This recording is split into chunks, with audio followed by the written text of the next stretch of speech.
good. So what is it? We know where this all ends. The last Titan is set on Northrend. But we're not just going back to Ulduar to do Titan things. And Northrend has not spent the last decade in a bubble where nothing happens. That's far from the case. Arthas is gone, the Shadowlands are sealed away, but take Naxxramas. It's still there. It's not fallen to the ice. It is in fact waiting for someone to return. And today, I'm pretty sure I actually know who. But it's not just that. Okay. Take as an example the Shadow Vault. It's an Ebon Blade base that we established a decade ago, but as of today, it's all but fallen. The Scourge are canonically back. Northrend is canonically right now in a state of chaos, and that word, chaos, is not me speculating. It is a quote from inside the game. So today's lore then is not me dredging up a bunch of old unfinished stories from an expansion from 2008. This is Blizzard's recent work. It's what they've pointed us towards. It's work they've done with intent, and it's work that we will see a little bit in the Midnight expansion and a lot in the Last Titan. Whenever people send me things, first impressions count. And that's where today's sponsor, Squarespace, can let you make that strong first impression so you actually get through to the people you want to get through to. And today, they're easier, faster, and less fictitious than anyone else, and that's all because of the new way that you build a site. And I'll walk you through it. So first, Blueprint guides you through making your own I actually used to have a Squarespace site back in the day. It actually is good because it's really easy to make a website. I think for e-commerce, Shopify has a beat, but I think if you want to make like a beautiful looking website, Squarespace actually kind of owns. So that's my experience, at least. Physical products, there's courses, there's bookings for physical and digital, and there's even native video. Yes, native, not just an embed. Which basically just means it looks and feels way better and way more pro.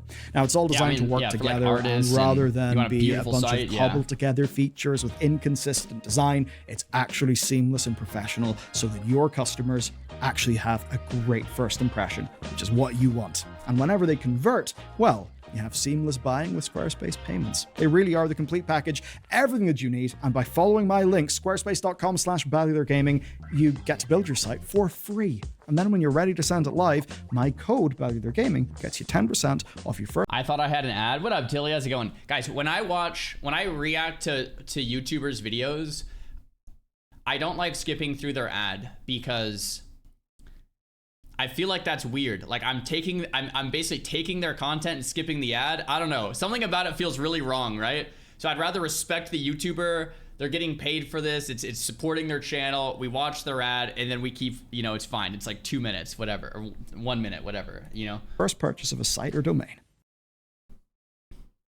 Okay, here we go.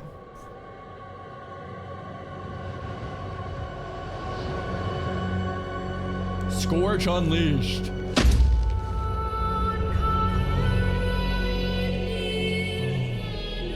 As Lich King, Arthas created an unending army of death, and when he fell, Bolvar took his place, claiming the Helm of Domination. Without it, the Scourge would have no centralized control. There would have been a power vacuum, and that would have been dangerous. And so, for the decade after Arthas fell, Bolvar did what he could to hold the Scourge together, and most importantly, to hold them back. Now, the Knights of the Ebon Blade at the time did not trust him, so for Bolvar it was thankless, isolating work. By the time we and the Ebon Blade engaged with him again, the toll that it had taken was clear. During the Legion expansion, Bolvar sounded less and less like his old heroic self.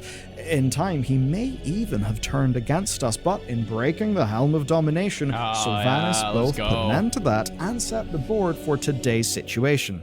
Because if you thought the Scourge ended with Shadowlands' launch event or Kel'Thuzad's demise, you would in fact be wrong. Not only does a whole in-game Scourge storyline happen after the Jailer's defeat, there is even hard confirmation of active Scourge within Northrend now. Not long after the Shadowlands, Kel'Thuzad came under major attack from the old Scourge fortress of Deathholm, which was a remnant of Arthas' invasion decades and decades ago before he was the Lich King. But of course, that was a very different time. It was a different Scourge. Today's Scourge is nothing like that one. Vorath, member of the Sand Lane, who are a commander cast within Arthas' Scourge, had returned home. He had gathered the Scourge around him, and by the time we got involved, it was almost too late. Blood Elf lands almost fell, but of course not quite. We, along with the Blood Elves, take the day, we press through to the Ghostlands, and we put an end to Vorath. And it's easy for us players to see this as a self-contained plot for Blood Elf characters, but I assure you, it is not. What matters is that this plotline happened after the jailer was defeated, and it could only have... Okay, guys, I can't be the only one here who's a little behind on the retail lore, okay? I am trying my best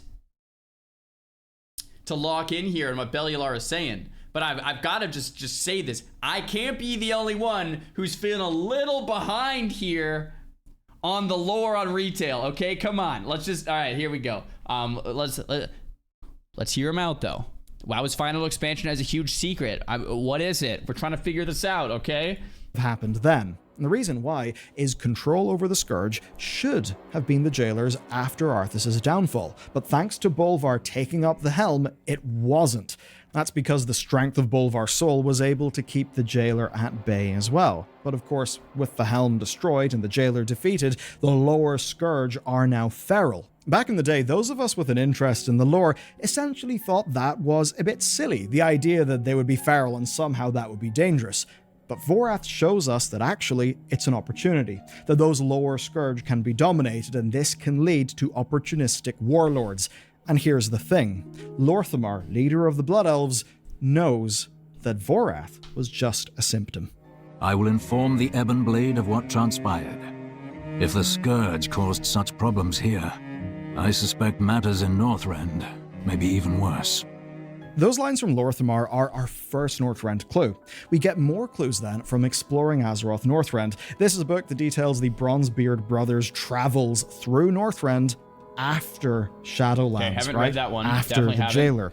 And when they're traveling, they discover that it's very much a continent that is active. They, in fact, explicitly reference Naxxramas. And it's the way they describe Naxxramas that's the most important. But to properly understand that, we've got to jump forward and go to a direct in-game reference that's very fresh. Bro, what if they re-release Naxxramas in retail again? I love Nax. I wouldn't be opposed. I would not be opposed. You guys are saying no?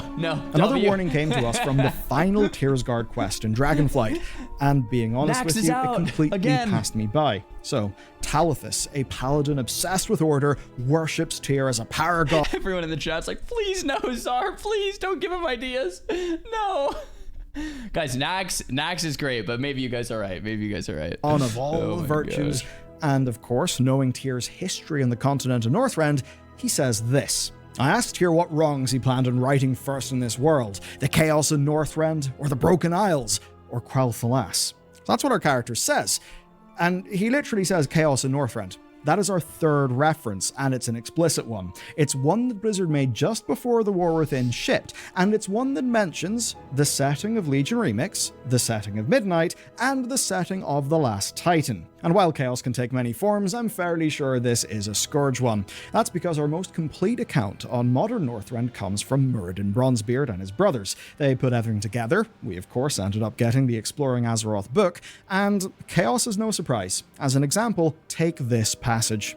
Naxxramas still floats over the keep, like it's waiting for something. No one's been able to knock it down yet, which worries me more than anything else. It's still that there. That passage sparks intrigue. Remember that it was written after the Shadowlands happened, but before Dragonflight. Then, toward Dragonflight's end, we learn that Northrend is in chaos. I think it's fair to say that these things are likely connected, and it seems to me the powder keg has not yet exploded. But I think it's fair to say that the fuse has been lit, and Blizzard even has a legendary character ready to exploit this situation. We know two things, let's put them together. First, Muradin felt as if Naxxramas was waiting for something, and while it could just be him saying it was a little spooky, ultimately those words were written by Blizzard, they were written with intent. Second, we know the Scourge can be controlled, as we saw with Vorath.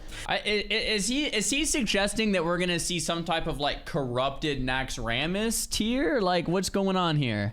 Now, if we are to assume Kel'Thuzad's rather pathetic demise in the Shadowlands was truly the end of that character, then there are not that many major Scourge names left. There is, as an example, Dark Master Gandling. I don't really think he would cut it. But there is one character who could cut it, and that is Baron Titus Rivendare. He was Kel'Thuzad's key to corrupting Lordaeron nobility, he was the ultimate Death Knight of Arthas, and during our last raid in Naxxramas, he was one of the 4 horsemen who we defeated. The odd thing then is that Blizzard have not hard confirmed that Titus Rivendare is dead and gone. And in fact, years after the Ultimate Visual Guide was published, Blizzard even hinted at that character's existence. To cut a long story short, the Paladin class mount is actually the redeemed steed of Titus Rivendare's son, Arius. And what happens in this quest is the Paladins travel to Arius' place of death. The body had been taken, and we're left wondering who took the body and why. Now, seconds after this discovery, we then battle a Death Knight who did claim the mount that we were after, but after defeating that Death Knight, we again find no body. And after reading through all of the evidence, I agree with the people who speculate that Titus recovered his son's body. And of all the Scourge names that are still alive, I think none best the original Baron Rivendare. If, in The Last Titan, Blizzard wanted a major character with name recognition to be deeply connected to a new and dangerous Scourge, it would be Titus Rivendare. What? Okay. The Scarlet Crusade is back, and it's back in a big way. Not just in patch 11.1.7 story, but actually on Northrend, and they've been there for a while. The Bronzebeards discovered the Scarlet Harbour at New Hearthglen in a state brimming with activity, full of Scarlets. Shortly after that happened, we then dealt with a new wave of Scarlet attacks against the Forsaken. And while we fended them off, we did not resolve them. In fact, we literally saw Scarlets teleporting in reinforcements from an external location. I think that external location is highly likely to be their long-established base in Northrend. And the thing is, the rest of this video... I mean, as someone who has played a lot more Classic in the last few years, and is definitely out of the retail lore space, I would appreciate getting to a place where I'm familiar with more of these names. They're like people that I can recognize, and I'm like, okay, I can kind of tell what's going on. I can kind of tell who I'm fighting, and I'm kind of invested in this more than I would be if it's just like, you know, new monster, new raid from people I've never heard before, right? But we'll see. Plays into the hands of the Scarlets. A active Scourge in Northrend actually helps the Scarlets. It's going to drive the locals of Winterguard and its surrounding settlements right into their arms, providing them on Lordaeron with the reinforcements they would need. Add to all this then, the light undead that we saw at the end of the Reclamation of Gilneas. Blizzard added that in for a reason, and in the War Within's Priory of the Sacred Flame dungeon, we saw more light undead just like it. We've also, of course, got the sense from characters like Faerun that the Arathi Empire are not really that warm to outsiders. We also see them as light-wielding extremists, such as in the Priory. So expect these stories to clash. It seems many of the Arathi Empire might actually quite like the Scarlets. And if Blizzard were to follow a classic Scarlet tradition, well, perhaps even there could be a returning Dreadlord. After all, their leader in Lordaeron, Dathrahan, was possessed by a Dreadlord. Their leader in Northrend, Admiral Borean Westwind, was possessed by a Dreadlord. What happened the last time we met Dreadlords? They escaped, along with their father, and raising serious questions such as the true loyalties of Lothraxion. A Dreadlord turned to the light. So I think we can expect all of these things to converge, and perhaps even to resolve a long-running mystery. All Northrend is bathed in the blood of old gods. It's the ore that we call Saronite. And over a decade ago, Warcraft devs said there was a deeper connection between Yogg-Saron and the Lich King, but they just felt they didn't quite nail it and explain it within the game. Hints were, however, left, and I'm going to play one of them for you now. Dude, I can't be the only one. Like, this looks like a little weird. Okay, maybe it's just me.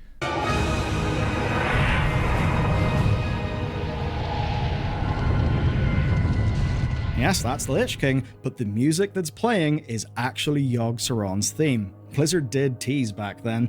We've never had a full explanation, so now is, of course, their chance. I never noticed that. And that's just one example of the ultimate promise of the Last Titan expansion, which is that it can bring together almost every classic Warcraft thing that you can think of. The big ones, obviously, are Illidan and Sargeras. Of course, there are Dreadlords, the Scarlets, the Scourge, and, perhaps most of all, the Titans. They are going to be the next episode in this series. There may even be a civil war. But until then, if you want to understand WoW's next major patch, you'll have to watch this video next. Guys, do you think Bellular just cooked? Do you guys think he's onto something here? Or do you think this is like some pure speculation? I honestly can't really tell. I feel like I don't know enough. I don't know if he completely cooked or if he's like just kind of speculating. I feel like it's like kind of, yeah, on the edge here. Definitely. I mean, maybe he's cooking hard. Who knows? Who knows? Who knows? Yeah, I feel like my retail lower knowledge base is just like not like, we're kind of getting there with classic, but when it comes to retail, I'm so many expansions behind on like what actually happened, and it's just like, you know what I'm saying?